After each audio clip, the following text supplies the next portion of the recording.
Happy 4th of July to everyone. Be safe. Not too many fireworks out there. Anyway, though, I mean, if you want to do illegal stuff, that's all you. It's freaking 4th of July, guys. Go wild. Anyway, though, the Buffalo Bills, I mean, they can definitely throw it on a table. I don't know about fireworks, but we'll see, though. Anyway, yeah, we got to get there in roster grades. Happy 4th of July, anyone.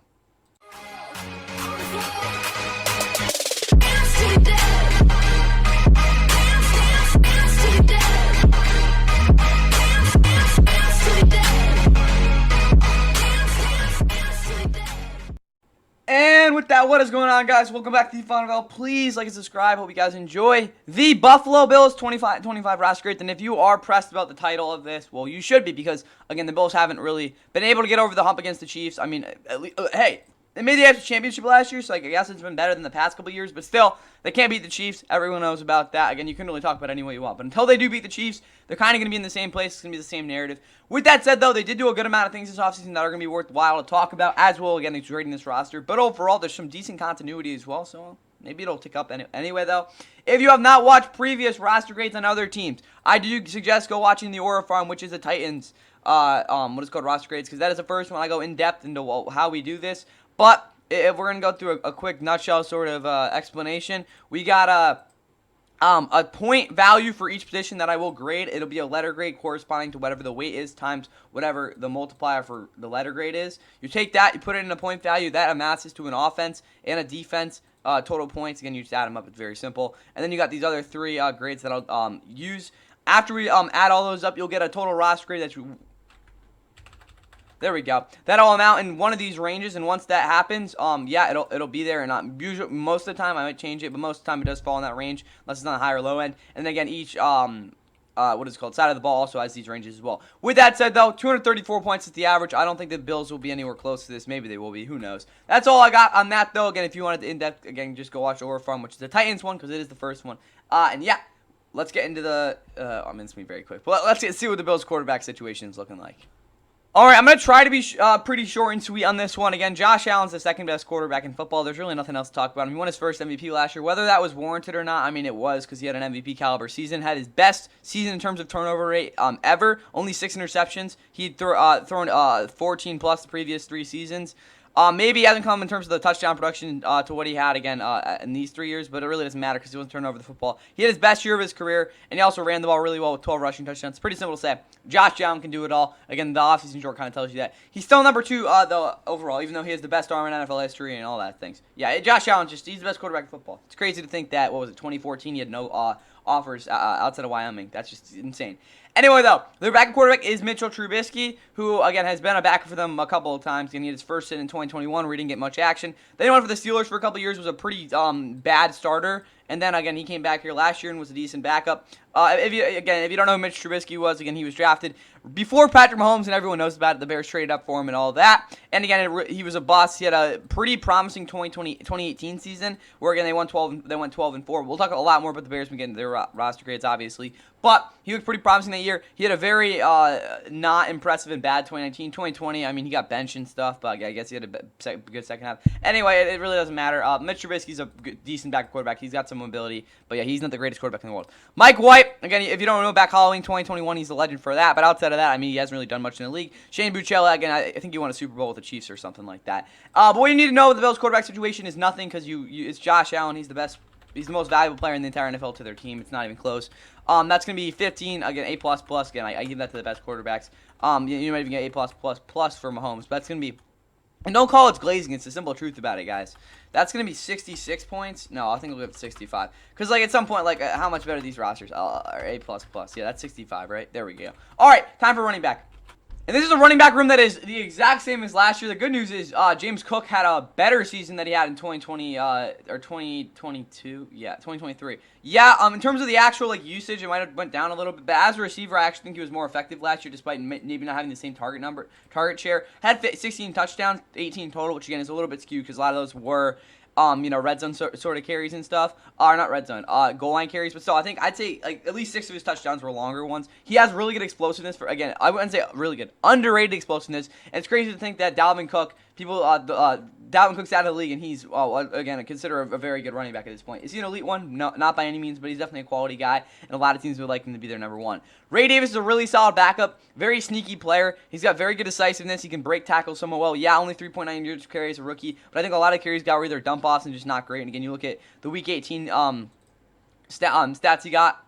If we look at his game log, this does load. Again, out of Kentucky as well, if you don't remember that. Where is it? Yeah, against the Patriots, I mean, this kind of tells you, like, he had 15 carries. Every other game, not really so much. But again, I still cannot believe he got 20 carries against the Jets. But he was good that game. So, yeah, I wouldn't say Ray Davis is definitely a really good backup, but he's definitely a good answer there. And you got Ty Johnson, who has been on this team for a while. Again, the first time I really saw him was with the Jets in 2020 when he played against the Rams and kind of lit them up. I do remember him a little bit in 2019 as well, but like he didn't really play that much. And then he's been with the Bills past years, and he's been a solid player. Again, as a runner, he's not the most effective, but as a receiver, he can do a lot for you. I think he's a really good, versatile back. He's also a very solid pass quality third back for a team. And you got Darrington Evans, who has really never got off his feet in the league. He was drafted by the Titans in 2020, again, in the third round. It'd maybe be an answer as Derrick Henry's backup. Never really amounted to that. Again, he had his most used season in 2023, where he really didn't do too much. So, overall, Darrington Evans is not a guy, again, you'll probably see in the field too much. But, I mean, the special teamer, returner and stuff, he's not the worst. But running back, I'll probably give, I'm torn on this, but I think I'll give them a B+ running back. Again, James Cook's a really solid guy. I like their depth a lot, too. I think that is pretty fair to say, even though, it's definitely not the best running back room in the league, but it's really, really good. And again, a lot of teams would love to have that. And then, now we look at receiver. Again, it's definitely probably the weakest part of this team, to be completely honest with you guys. Khalil Shakir is not a number one receiver, but he's a guy who really showed that, again, his yak value is among the best in the entire NFL. Yeah, again, like I said, he doesn't create insane separation. He doesn't have a great release package, but he is a guy who's going to produce for you. Again, 820 yards career high last year.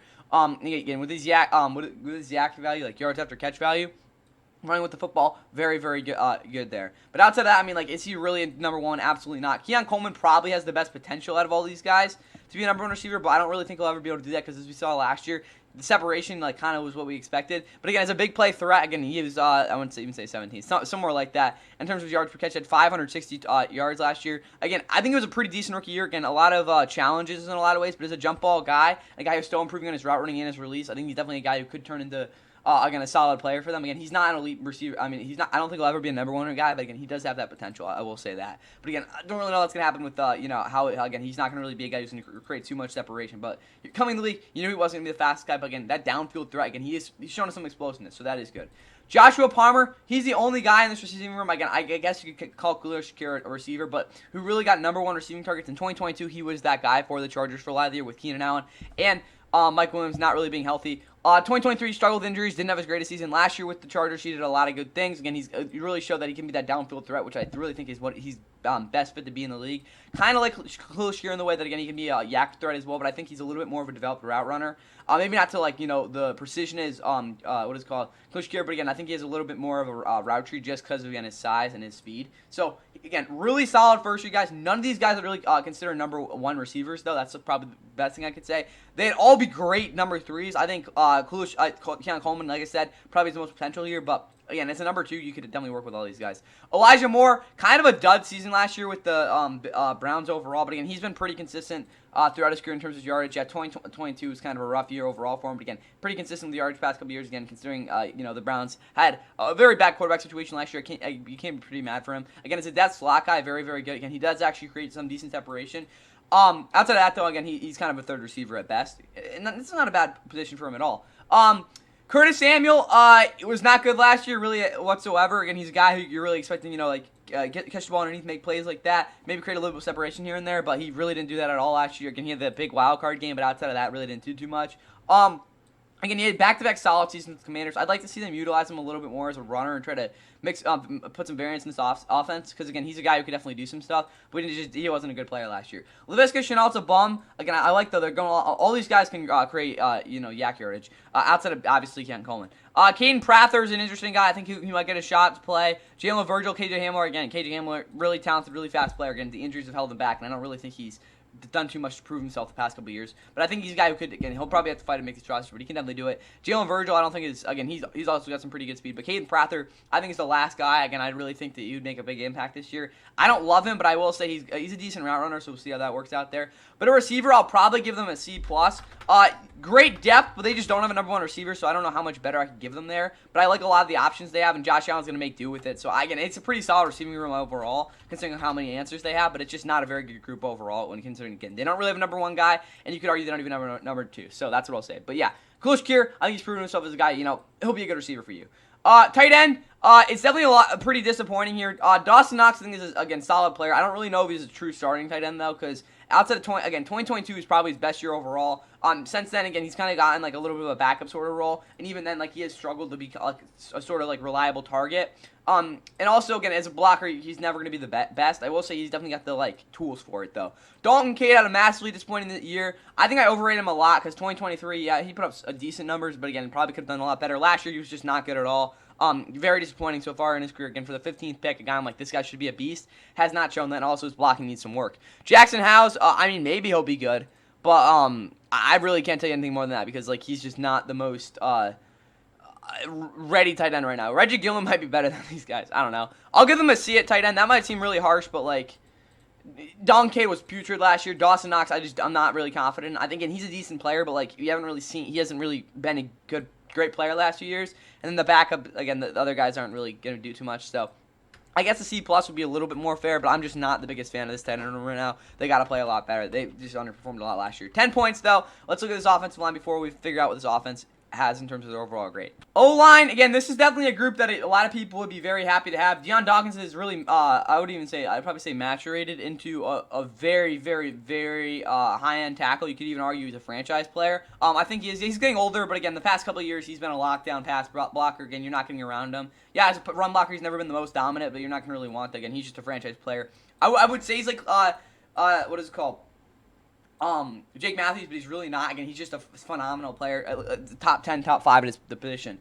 Tylan Grabble is a guy who has not really shown any sort of provenness. He didn't really. I think he played a little bit against the Patriots last year in Week 18, but again, he's not a guy you're gonna probably see in the field too much. He's really bad against swim moves. Again, that's what I saw in college. But outside of that, I mean, he's just a guy who, I guess has decent depth, but like he's a young rookie, young guy who we haven't really seen much, and that's usually not what you want for a depth piece. But I will say he's got some decent tools, so we'll see how that works out. David Edwards, he had that. What year was it? I think it was it 2020 with the Rams? Yeah, I think it was 2020 with the Rams. He didn't start most of the year, but there was definitely a part of the year where he played a lot, and I liked him a lot that year. 2021, he was decent, and then again, he went to the Bills. Since he's been with the Bills, he's kind of been an average to a little bit below average player. Not the worst guy to have a left guard. Alec Anderson, I think, is definitely a more athletic player, but he's also atrocious, as what we've seen so far. So it's like David Edwards is going to be fine, but he's definitely, I would probably say, the worst offensive lineman on this team. Jesus is a very good center. Some people, like, again, we're talking about, like, offensive linemen, like, and definitely PFF. They're kind of, like, harsh on the fact that he does have some bad reps here and there. But on a down-and-out basis, guys, he's going to give you a really quality play. Cedric Van Granger, I don't know why this guy's name's so long, but I'll be honest, guys, he probably played, like, 7 games at Georgia that I actually cared to watch, and he was very boring, which is what you want. If offensive lineman's boring, that's good. Osiris Torrance is a very good right guard. Kendrick Green's a solid backup. Very interesting career up to this point. Considering, Kenyon Green was the first-round pick. He played for the Texans. He really was never that great of a player, but I will say, I guess he was better than Kenyon Green, so that's what I'll say on him. Spencer Brown, not the greatest right tackle to have in the world. I really don't like him a lot, but I will say he's a decent player. Again, it's just like his play style. And again, off the line, he's just not the greatest to watch. But still, if we're taking his actual performance, he's a solid player. Ryan Van Denmark's a really solid backup as well. I think the depth in this O-line, while there's some guys that are young and just not experienced, most of these guys are good players. The actual starting offensive line, I'll give it an A- on. The reason it's not an A is because I don't think, I think an A is fair. This is a really good O-line. It's really good. So A, that's going to be 6'12", 18, 22 points. It's probably one of the better O-lines in the league, if I'm being completely honest with you guys. When we put the total points in 65, 27, plus 18, if we can do that, 10 plus 22, that's going to get it to 142 points for this offense, and that's going to put them in the A- tier, which is low-key where they should be. Again, Josh Allen having a really good offensive line, him being him. Again, the rest of the offense isn't the greatest, but, it's a Josh Allen effect. Their offense is always going to put a bunch of points and be really good. So it kind of makes sense there. That is all I got for the offense. Let's look at this defense again. As always, starting out the front seven. Back into a little bit of a 4-3-ish group. Again, they run a lot of different sets, so again, I'm not going to really go too deep into that, but again, that's kind of what they do. Anyway, though, we're going to start with the defensive line and the defensive tackles first. Again, we'll kind of go pass rush and incorporate it as we can go. Daquan Jones is a very, I wouldn't even say boring. He's just a very, I wouldn't say lazy. He's just a defensive tackle. He's out there. He's going to stop the run. He's going to penetrate a little bit, and he's going to be a boring player. He's been in the league since 2014. He's really old. But he still moves guys. Has probably one of the more stronger players in the entire league. He is a run stuffer, or not run stuffer. He just kind of holds things where they are. Ed Oliver really has never turned into a guy that I'm really stoked to talk about. Again, who's 9th overall pick. Again, just really hasn't. He isn't a bust, but he's just never really been too crazy great. Yes, 2023, 9.5 sacks, 51 tackles. People are like, oh yeah, he was great that year. He really wasn't that great, to be honest. The pressure numbers, the pass rush, the film did not correlate to a 9.5 sack season. And look at it last year. He was kind of a bad player. So yeah, Ed Oliver's frustrating to watch because he's pretty talented, but he's just not the greatest player in the world. Very inconsistent, and he really just hasn't really proven himself as a guy who's a 9th overall pick. But still, at the end of the day, he's a pretty solid player if we're talking about, not even a solid player. He just didn't live up to the expectations, so that's all I'll say.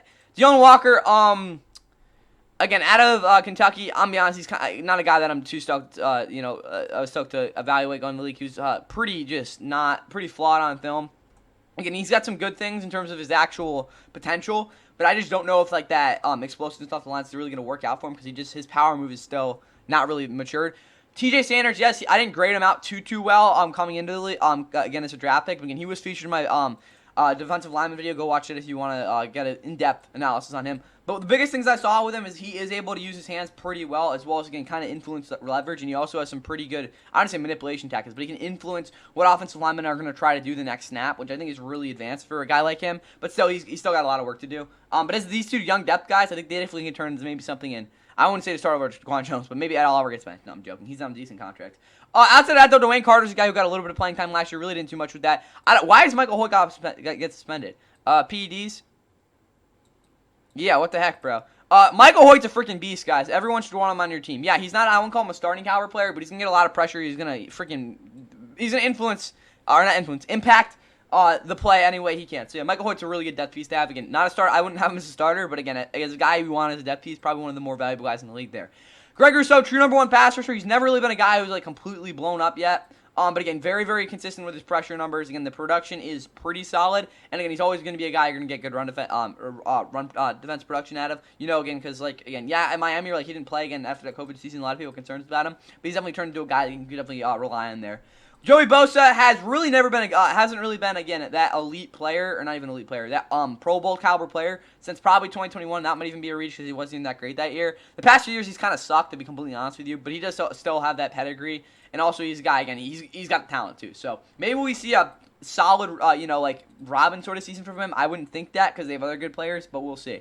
Landon Jackson, I like him a lot. Again, he's still not a guy that I consider a really gonna be some true really freaking menacing pass rusher, and he's going to completely wreck the play. But at the same time, he's got really good power moves in him, and he also has some decent developing finesse moves. But at the end of the day, he's still got a lot of work to do. Again, to really move off of anything than a solid run defend and occasionally giving you some pass rush there. But again, he's a solid player. AJ Epenesa, again, he's a really big depth piece for this team. He gets a lot of quick pressure, which is very underrated in the NFL. But at the same time, I would not really rely on him as a true, setting the edge sort of guy because he is going to get moved around just because of his size and his play style. But like I said, he's going to get quick pressure. He's got a really nice speed rush, and his power moves have always been a little bit of an issue, but I think he's developed them over the past couple years. Hayden Harris, Javon Solomon, I think are decent guys that you could definitely see as a run defenders. But overall, they have 4 pass rushers. It's not the best group in the league. But actually, grade out this defensive line. I'll probably give them a B. That might be a little bit nice, to be honest with you guys. But again, I think... Do we give them a B-? I think we'll give them a B for their D-line because I like them more as a run defense unit as well, again, encapsulating all that. So that's 16 points. Pass rush, I'm going to give a B-. That might be a little bit nice. But again, Greg Rousseau's a true number 1 guy. They got good depth. They got answers here, so I think that is good. And the interior they'll penetrate at the very least. So I'll say that. You can definitely give them a C+ if you're really down on it. It's definitely not one of the best groups in the league by any means, but I think you'll definitely be able to get it done. All right. Now looking at the linebackers, Terrell Burnett had a massive year last year. Again, the past few years he's gotten a lot of play time after the 2020 through 2 season where really was an afterthought. But in 2023, I'd probably say it was a better year than we saw last year. I would say in coverage, again, even though with the injury last year, he was a better, but again, 2023 definitely a lot more impactful. But I think again the change in approach and also having again not having Matt Milano out there kind of like put him in a position where he couldn't be as free, but he didn't miss as many tackles last year. Not again in terms of the rate as well. So, but Terrell Bernard overall, I'd say actually was a better year than 2023, despite maybe not having the sort of playmaking and like flashy dominance that we saw in 2023. Dorian Williams, really solid linebacker as well. They got like three really good players. Last year, he was kind of like that blanket sort of guy or safety net for a guy like Terrell Bernard. So, yeah, Terrell Bernard maybe not didn't have the season because, again, Dorian Williams is not Matt Milano, so that is true to say. But, like, he's still a very good player. And, again, as a sub guy, you're asked to do a lot of things. You can't make too many mistakes. Can't get out leveraged at all. He did a very good job with that last year. And the plays that, again, where they were big runs, I'm like, yeah, he probably was out of position. Because, again, most plays, it's not like that. Matt Milano has had injury issues in the past. Guys, he's 30 now. He's not young anymore. But again, he's at times been the best linebacker in football. And he's really struggled with injuries the past 2 years. Again, only playing 9 games in the past 34 possible. But again, he was elite in 2021. 2022, he was still really freaking good. Yeah, like I said, at times he's been the best linebacker in football. But again, the injuries have definitely been a little bit of an issue. But the reason I said, again, Terrell Bernard, most of that turnover production came when, again, Matt Milano was on the field in 2020. So that is good to mention there as well. Shaq Thompson, I think he's probably one of the more underrated depth guys. Again, he's also old, 31. Again, he played with the Panthers. Again, he was the last remaining player from that Super Bowl squad in 2015. Not again, they didn't win it, but yeah. But again, he was always been a little bit overrated, but again, always a very, very solid linebacker for them for a while. Again, he only played 6 games past years. The injuries are definitely real. Again, with him getting older as well, I don't know if you could really rely on him as a starter. But again, really good depth piece. I like the signing a lot because, again, it is underrated. When he's playing, he's provided really quality starting play. Bale Inspector, solid backup depth piece as well. Again, he's not going to be a guy you're going to really ask to do too much more than just blitz and basically stop the run. But again, for a guy, again, as a depth piece, you're going to really want that and then some from him. So that's good. Keontae Jenkins, we'll see how he plays. Again, not the greatest year last year. Again, we'll look at it overall. Because, like, yeah, just like Virginia Tech, the defense just wasn't good enough for me last year. I'm like, this is a team that could maybe win 8 games in the ACC. Again, that did not happen. All right. For a linebacker, though, probably one of the better groups in the league. Again, with the injuries, though, I'll probably only give them an A-. The depth is really good. Dorian Williams and Terrell Bernard are both very, very good players. But Matt Milano, again, injury issues. Probably going to keep him an A-. Again, but very good group overall. Probably, again, like I said, one of the better groups in the league. That's going to come out to 30 points. Now, let's get into the secondary. All right, now we look at the cornerback position. Christian Benford is the top 10 corner in the league. You can argue with the wall on that one. Yes, he is not the most dynamic guy in man coverage. He's not this flashy guy who's going to completely shut you down, but he's going to shut you down. Again, he only has 5 picks in his first 3 years, so again, that's part of the reason people just don't know who he is or not much about him. But to the extent, like, he's literally their entire defense in a lot of secondary in a lot of ways. So yeah, Christian Benford he's for real. He's an elite corner. Yeah, that's what I got on him. It's Christian Benford. Outside of that, though, Maxwell Harrison, I like this pick somewhat. I'm just a little bit risky, actually, thinking that he's going to be a guy you can really rely on to play against these faster receivers and really, like, lock them down. But again, with Christian Benford on the other side, it's not that big of a deal, but they're going to ask him to do a lot. He wasn't my favorite corner in this draft class. He was still a solid player because, again, the fact he doesn't get separation is something that, again, on film is just, you can't deny that. But we'll see how this develops. And he's a really good, again, solid prospect in a lot of ways, and he's got a lot of talent. But I'm like, some of the disciplinary things could definitely be better. But he's definitely going to be a provided playmaker for them as well. Dane Jackson, really solid man press sort of corner for them. Every team needs that. Tre'Davious White was awful with the Ravens and Rams last year. It wasn't terrible with the Ravens. He was awful with the Rams, better with the Ravens last year. Coming here back to the Bills. We'll see how it figures it out. He is not even close to the same player he used to be, though, so don't expect anything like that, obviously. So that's what I'll say to him. Dorian Strong, Jamarcus Ingram have definitely not been the greatest so far in their career as well. Teron Johnson, probably if not the best, the second best safety in the league, slot corner in the league. He has been a starter for them since 2019. He has been a awesome playmaker for them as well. Yeah, he's just, again, simply put, dynamic player out on the field. Where are we next? Cam Lewis, he's okay. I don't know. There's good depth in this cornerback room, but again, I'm gonna probably give them a B+. I'm hesitant to give them anything higher, but I'll give them an A-. Again, I don't love Maxwell Harrison, but like at the same time, when you got 2 of the best corners in the corners of their position in the league, I don't really know how I can't get anything lower than this. Also, again, the depth is solid as well, so I think an A- is definitely something that I think they do deserve. But Maxwell Harrison not being on that, I really expect to have a great rookie season. But we'll see how that figures out. 20 points. Now we look at the same position. Exact same group from last year. They did absolutely nothing. Taylor Rapp, very underrated season last year. Again, he's really just a run defender, to be honest with you, out there. But again, he's a box sort of guy. He's gotten definitely better than the 2 years he's been with the Bills. As a pass cover guy, I think he's definitely a little bit less valued than people actually even think. Like, oh yeah, he's not good in coverage, but like I think it's even lower at that point.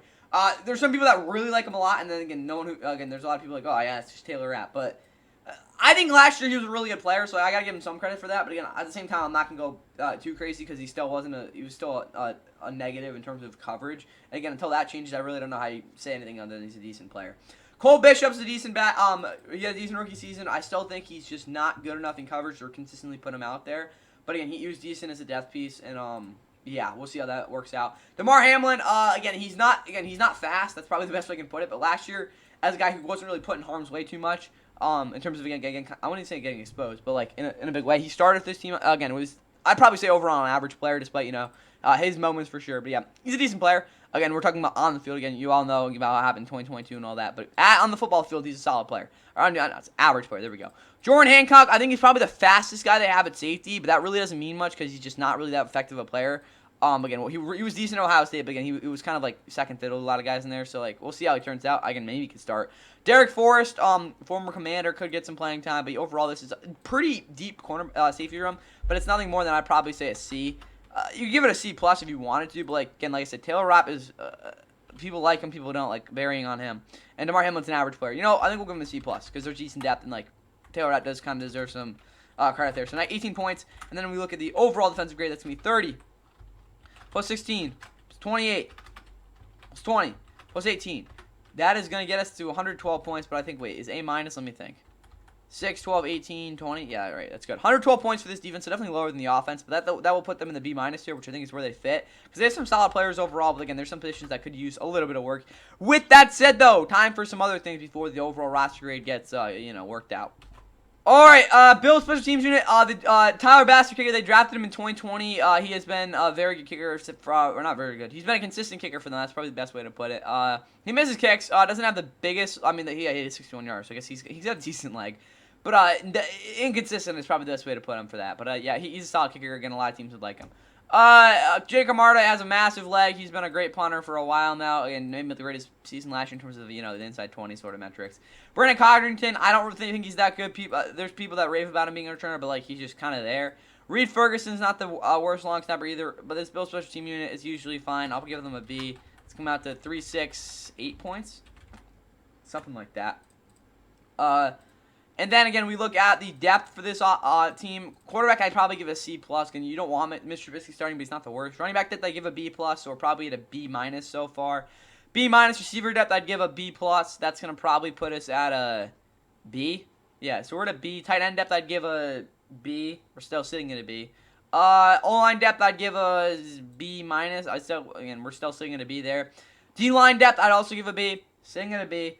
Linebacker depth, low-key, I'd probably give that an A, so we're probably up to a B+. Cornerback depth, I'd give a B, but I think we're probably at a B+ there. Safety depth, I'd also give a B+, so we're going to say a B+. So overall, the Bills don't really have one position that's, like, really an issue in terms of their depth. Like, literally, probably the least depth position on this team, deep position on this team is probably quarterback, and that might even be pushing. Every single position, there's no position I'm like, yeah, that's a little bit of a hole, or, like, there's no depth there.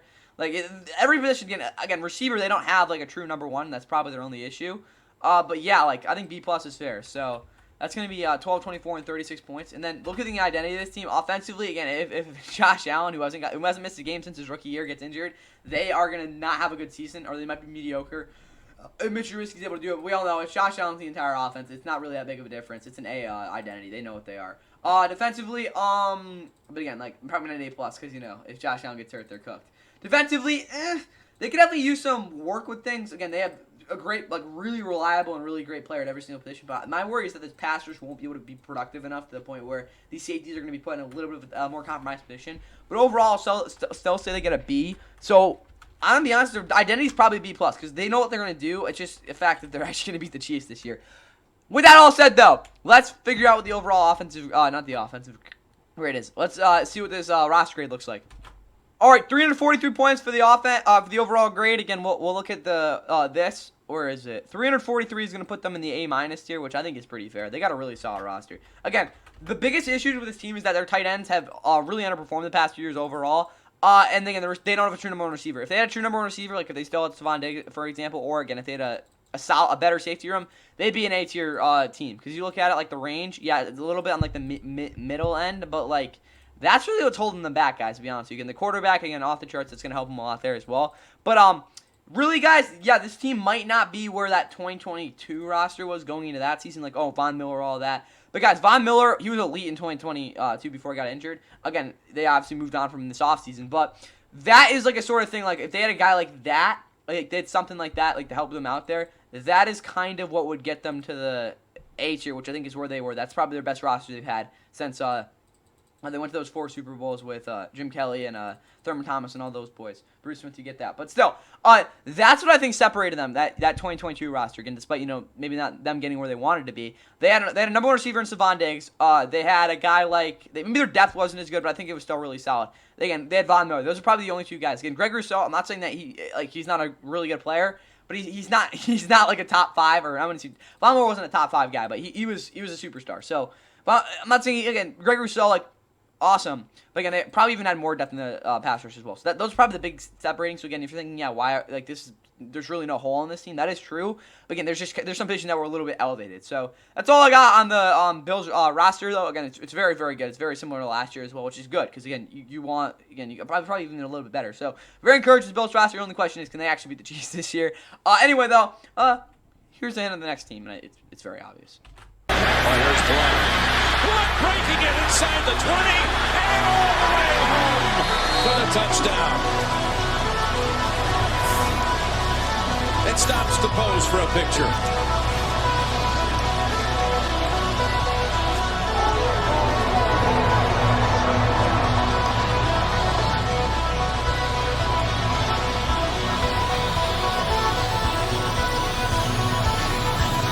Nate Solder kicks out. The